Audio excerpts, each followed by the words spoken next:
Welcome to the Research Culture Uncovered podcast, where in every episode we explore what is research culture and what should it be. You'll hear thoughts and opinions from a range of contributors to help you change research culture into what you want it to be. Hi, it's Emma. And for those of you who don't know me yet, I lead the Researcher Development and Culture team at the University of Leeds. And in this role, I get to work on all different aspects of research culture.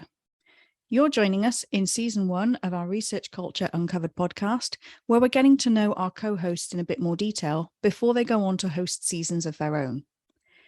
And I'm really pleased today to be joined by Nick Sheppard, our Open Research Advisor at the University of Leeds. He is our expert on open research and also organises our Open Lunch series of seminars. Do you want to say a quick hello, Nick? Hello, thanks, Emma. So I'm just going to take Nick back to a time when we were doing the training for these podcasts. And yes, believe it or not, we have had some training for this. But Nick posted a picture of himself, I think waist high in water, wearing a T-shirt with a question mark. Would you like to fill in the listeners, Nick, on exactly what was going on in that picture? It was a little deeper than waist high, actually. I mean, if you remember, we did have a hot summer and we've got a puppy recently, but he won't go in the river. He's 9 months old now, and I didn't want to lose his ball. So his ball had gone in the river, but the dog refused to get it. So I went after it, and the river's quite shallow. But so I thought, as you sort of venture further out towards the middle, it actually deepens very quickly. But the kids were on the bank watching and taking photos. So I had to persevere and retrieve the ball for the dog, but ended up sort of well up to my armpits in the water. But it's quite refreshing. We had quite a hot summer, obviously, and so it's quite a refreshing cool down. And the dog still won't go swimming, so that's my next job, to get the dog swimming. Well, the dog's probably learnt from you that it's not a great idea because it's often deeper than it looks. Well, that was the idea. I was throwing the ball a little bit further and further, you see, because he will go in the water. He enjoys the water, but he won't go out of his depth. And obviously my legs are a bit longer than his, but I'm trying to get him swimming. So hopefully at some point we'll get him swimming. He's a Labrador. They're supposed to enjoy swimming, but at the moment he's not up for it. But I'm sure maybe next summer we'll get him in the water properly. So by the time Nick goes on to host a season of his own, he'll be able to update you on whether or not the dog is actually swimming. So it would be great to talk about dogs. I've got some of my own. I could talk about those for eternity. But we're here today to talk about open research. And I think it's probably fair to say that when you started your career, or even when you joined the library, it wasn't necessarily open research that had got you interested or got you engaged. But what was it that has led you to what you do now? Yeah, no, that's very true. And I mean, it's open access is more broadly termed, I suppose. Well, more narrowly, actually. But historically, I started working in about 2007 on open access. So this was really focused on access to the journal article, so the final peer-reviewed journal article, and that there's quite a lot of issues still ongoing with open access. But then as time's gone on, we're still a long way from solving open access to articles, but increasingly I think the sector, and certainly the University of Leeds, is recognizing that it's not just that final article. It's everything that goes into that article. So it's the data and the methodology and the protocols, any software and code. Increasingly things are being put out through preprints. So the whole sort of landscape is changing quite rapidly. Open access is still part of open research, but increasingly open research, is bigger than just open access. So Nick, what is it about open research that really interests you? Well, I mean, first and foremost, I really enjoy working in HE, in higher education, in a university. It's a huge privilege. And it developed really from an interest in open access and what's, often referred to as democratization of knowledge. The fact that so much knowledge is locked behind paywalls in terms of journal articles. So people in the Global South, for example, can't access this material. Anybody outside universities haven't been able to access the research that's paid for by their taxes. It's ridiculous, really, that's the nature of things. And increasingly, as we've moved away from sort of open access to more open research, we live in an age of fake news, and it's really important that science is transparent and robust, and that people trust it. And universities have a duty, I think, just to really make sure that we're able to communicate the research and to make sure that it's accessible. And that doesn't just mean that you can read the research paper, but it means that it's shared, in plain language, for example. Wikimedia is a really great tool for that. So making sure, if you Google something, where do you land? You land on a Wikipedia article. You don't land on a research article.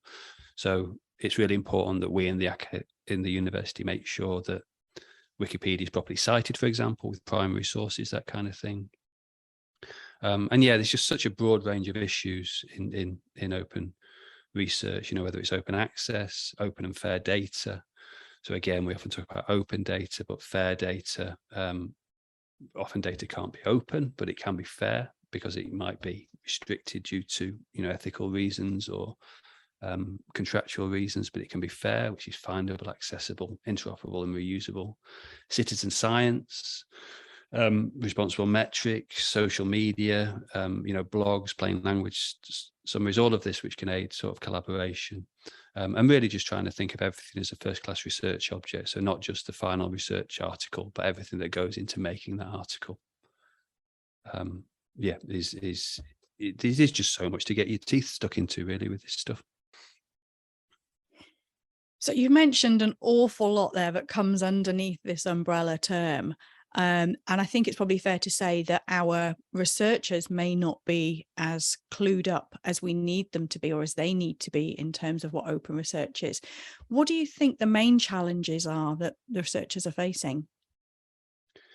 Well, yeah, I mean, it's I sort of winced a little bit, I suppose, at the beginning when you introduced me as an expert on open research. There's only so much expertise any one person can have, actually, in a lot of this, and I think that applies to a lot of what we do. And certainly in terms of the challenges that researchers face is, as you say, that knowledge, and it's moving quite rapidly as well. And they're also, I think, tied into the status quo very often. So we have this, publish or perish culture in academia, I think, where it's the journal impact factor that's very important. So, this is the perceived kudos of a given journal because it has so many citations, etc. And it's all, slightly artificial and not necessarily, well, it certainly isn't, measuring the value of the science. It's just a proxy for that science.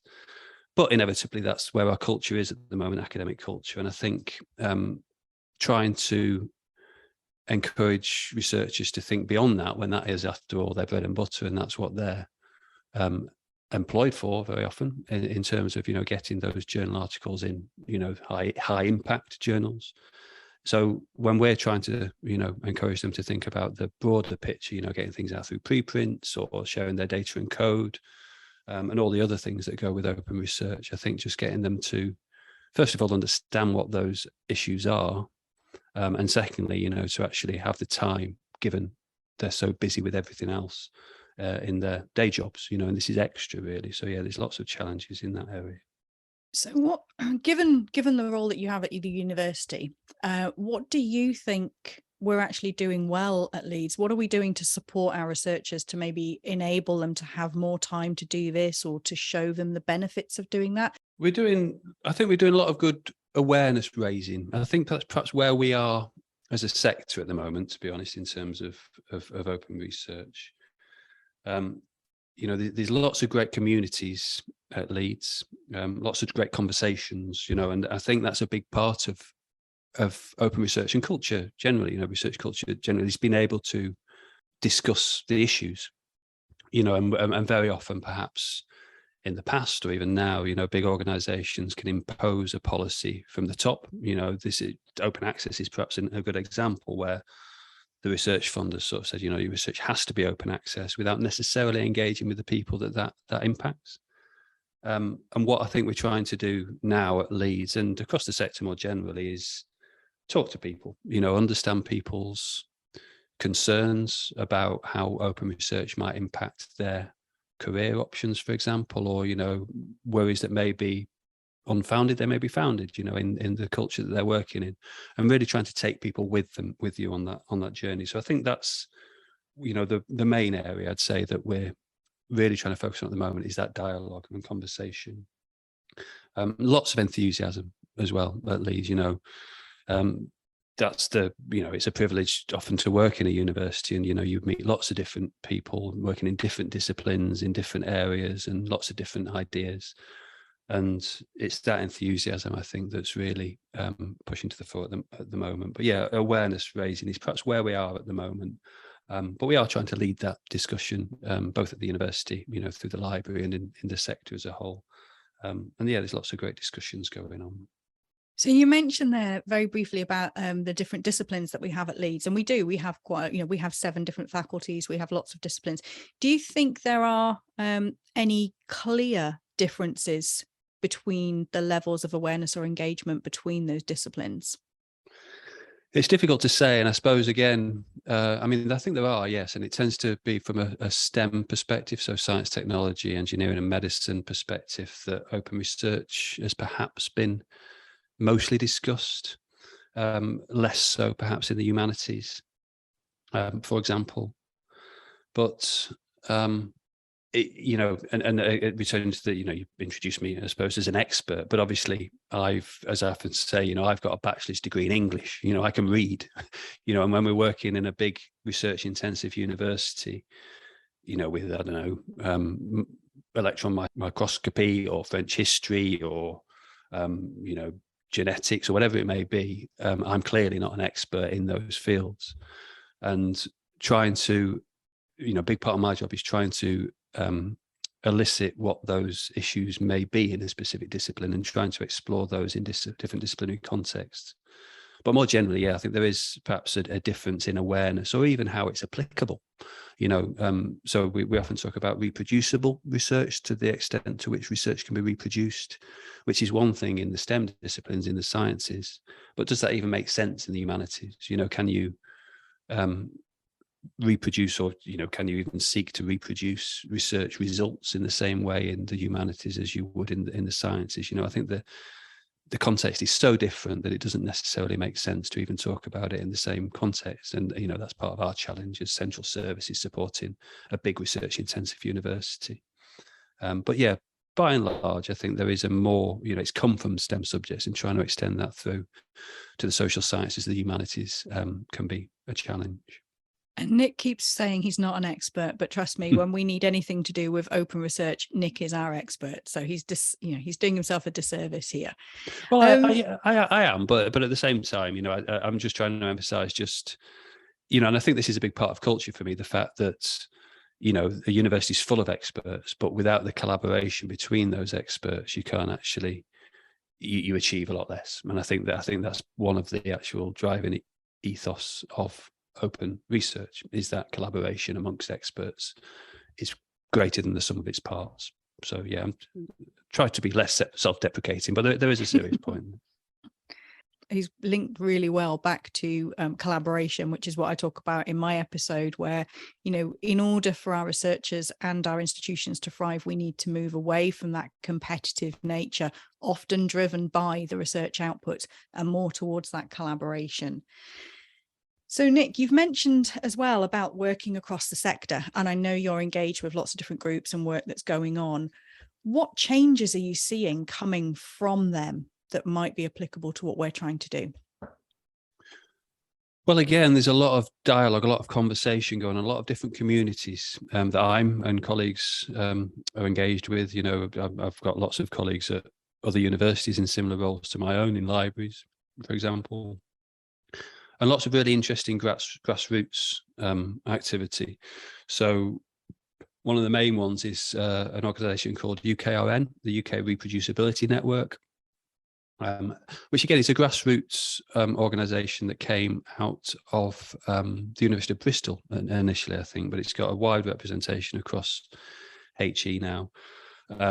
They were involved, for example, in submitting evidence to the Science and Technology Committee in Parliament last year, where they canvassed all their members about, some of the issues around reproducibility and research integrity, which is just part of open research. So that's, a really sort of key organisation that's happening at the moment. But again, that is driving from the bottom up. But increasingly, we're seeing funders as well focusing on open research practices. Wellcome Trust has been sort of at the forefront of open access and now open research for a very long time, for example. And the UKRI, so UK Research and Innovation, which is one of the main funders, obviously, in the UK. They've released a new open access policy in April this year. They've long been focused on open access, but increasingly they're starting to recognise the value of open research more generally. So they require now a data access statement, for example, in published research, that kind of thing. So we're certainly seeing a groundswell of activity through funders and organisations like UKRN. You're also seeing, I'll just quickly get in the fact that the University of Leeds has just last week actually released, well, I say last week as I'm speaking today, obviously by the time this goes out, it'll be several weeks ago. But we've just published our university position statement on open research. And we're a little bit late to the game there. There's quite a few universities that have done that before. The first was the University of Reading, I think. And at last count, I think there's about 15, 16 universities with a similar sort of statement, which again illustrates the commitment to open research. Many of those colleagues that are working on that, I work with at other universities. And again, it's that collaboration aspect, I think, that we're really, we are working together, to try and promote these values and learn from each other and how it works in our different institutional contexts as well. So you've mentioned the funders, and I think we agree they've probably got quite a key role to play in driving some of this. Do you think they're doing enough at the moment, or what would you like to see them do? They could always do more. Now the extent to which they can actually change culture on their own is perhaps a bit of a moot point. One of the things that I would sort of highlight, that obviously the funders have a role in, and the universities as well. But I think one of the things that we're seeing through, this is from conversations here at Leeds, but also with colleagues elsewhere, is are there the people out there with the skills to actually either support this agenda, the open research agenda, or researchers themselves with the skills to practice open research? And the answer probably at the moment is no. Again, someone like me, I'm self-taught. I've worked in open access for a long time, but I haven't got a qualification in open research. There is no such thing. There's no easy way of upskilling people, I think, in a lot of these areas. I know UKRN have had similar issues, so their model at the moment is based on that they're trying to develop is train the trainer. But again, how, have you got the people within a given institution with the requisite skills in different disciplines to actually train their colleagues in open research skills? And again, I think the answer at the moment is perhaps no. Quite how we crack that one, I'm not sure, because there's so many different people involved with so many disparate skills. But I think that is something we need to think about more generally, is research, computing, library support, people like yourself in organisational development and professional learning, as it's called here at Leeds, but that sort of skills base as well. So I think, I would say that's something that's perhaps lacking at the moment, is that skill base and how best to equip people with the skills they need to encourage better open research practices in different disciplines. Brilliant. So I'm now going to put you on the spot and refer to you as the driving force behind a lot of what we do at Leeds to support open research. So Nick, what would you like to see happen in the next 5 years? One of the big issues for us at Leeds, and again across the sector, I think that a lot of people are talking about, is reward and recognition, or the lack of. As I said earlier, people are expected at the moment to do this stuff on top of their day job, and it's time consuming. Whether that's preparing a data set or trying to think even pre-registration. That's another term we haven't gone into detail, but there's all sorts of different things that you can do as part of the open research agenda, but it's not necessarily rewarded or recognized in the same way as, say, publishing in a high impact journal. So that is what's going to drive behavior, the fact that people still are rewarded and recognized for that big journal article in Nature, and not necessarily for sharing their data and code and making sure that data can be reproduced, or sharing it on Wikimedia or through plain language summaries, or all the the different things that you can do through open research. So that's a crucial aspect, I think. The other thing that I think is interesting at the moment, and that we have actually got a talk this week, although by the time this goes out, it'll be on the blog. So do check the library blog at Leeds for an event we're running on this Wednesday, which is about embedding open research practices in the curriculum. So, not just postgraduate researchers and staff, the types of audience that you and I, Emma, speak to, but also undergraduates. They are the researchers of tomorrow. And if we can sort of normalize these types of practices through educating, right from the outset with undergraduates, then that's going to feed through further down the line. And that's ultimately how culture change is going to occur. The other thing I'd sort of highlight, I think that's of concern, I think, to people like myself working in this field is the commercial ownership of a lot of infrastructure. Now that relates to journals and, the models of open access that have grown up through commercial ownership of the journal process. But increasingly, I think we need to think about supporting open infrastructure. So there's initiatives like the Open Library of the Humanities, for example, which is funded by different libraries, a consortium of libraries, rather than the APC or the article processing charge model of open access. Then there's lots of things like the Open Science Framework, which is again a non-profit organisation that we as a library are looking at sort of supporting, because again we pay so much money to commercial publishers to make stuff open, and really I think we should be trying to move away from that and actually contribute to the global commons through shared open infrastructure. But again, there's all sorts of challenges with that. So yeah, they're perhaps the three things I would focus on. Brilliant. Lots for us to think about there. And as quickly as we started, we are at the end, Nick. So thank you very much for joining me today, for telling us a bit more about why you enjoy doing what you do and what people can expect. I'm going to leave the rest of this episode for you to give a bit of a pitch to tell our listeners what they can expect in the season that you're going to be hosting. Well, thank you. Thanks for having me, Emma. That was, has that been 20 minutes already? That was, it doesn't time fly? So yeah, well, the season on open research, I mean, to be honest, there's so much to talk about and so many people I would like to speak to, both here at Leeds and in the wider community. So it's, it's trying to pull it together into something that's sort of not too big and rambling, I think. Start with some definitions. So I want to talk to, I'm hoping to speak to Professor Hugh Shanahan. He's a professor of open science at Royal Holloway, where actually I did my degree. Not that that's relevant. We certainly wasn't there when I was there, and we were operated in quite different circles. As I said, I did English, but he's professor of open science, which is obviously open research as well. We tend to use the term open research to be more inclusive for the humanities. So we've had a talk from him in the past, and so thinking about what is open research, perhaps considering what it means in different disciplines. We've been undertaking some case studies recently here at Leeds in different disciplines. So yeah, we'll certainly want to explore what open research means in the STEM subjects versus the humanities versus the social sciences. I'm hoping to speak to colleagues involved in the Reproducibility Journal Club. So that's something out of UKRN I mentioned earlier. So the UK Reproducibility Network. We've got a thriving community here through the Reproducibility Journal Club. So that's just a journal club talking about different articles around different aspects of open and reproducible research. We'll talk to colleagues from research computing and how that relates to reproducibility. We'll talk about open research and infrastructure. So I was just alluding to that a moment, and tools. Hoping to speak to Dr. Alexandra Freeman from Octopus. So that's a new open research platform that's got lots of potential, I think, to disrupt some of the things we've been talking about in terms of commercial ownership of infrastructures.